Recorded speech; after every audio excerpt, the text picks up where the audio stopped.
د کله نه چې روژه سټارټ شوې ده او سرکار ته انتظامیه ته پته لګېدله چې عنایتګیري بازار کې ښه دوکانداري کېږي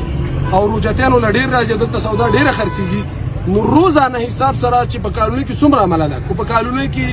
د برنګ تحصیلدار دی که د رنګ دی که د واړه مامون دی که د لوی مامون دی که د قذافي تحصیلدار دی که د هر ځای د خپل ښار تحصیلدار نه نو نورو تحصیلونو او تحصیلداران په روزانه حساب سره راځي کله چولو والا په عذابوي کله پیکوړو والا په عذابوي او کله چرګاو نه پیسونه چې راوړي هغه په عذابوي نن راغلي دي یو د برنګ تحصیلدار دی او یو د قذافي دی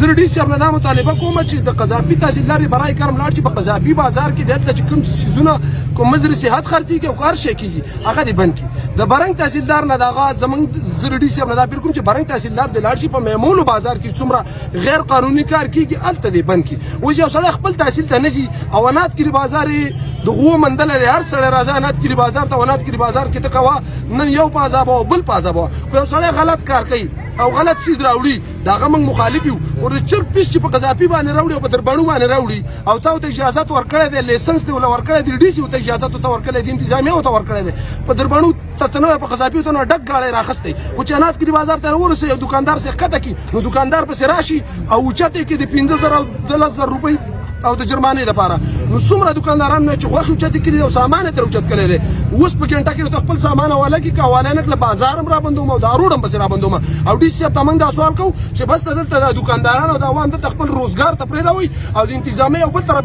ته توجه واړوئ هېڅ شي غم درڅه نشته د امن و امان درڅه نشته راشه د امن و امان د لاسه زموږ بازار شل پروت دی او بازار ته څوک دلته د هیر نه راوتی نه شي خو ته دلته راځه په چولو پسې ګرځو او په پیکاوړو پسې ګرځه د کروړو روپو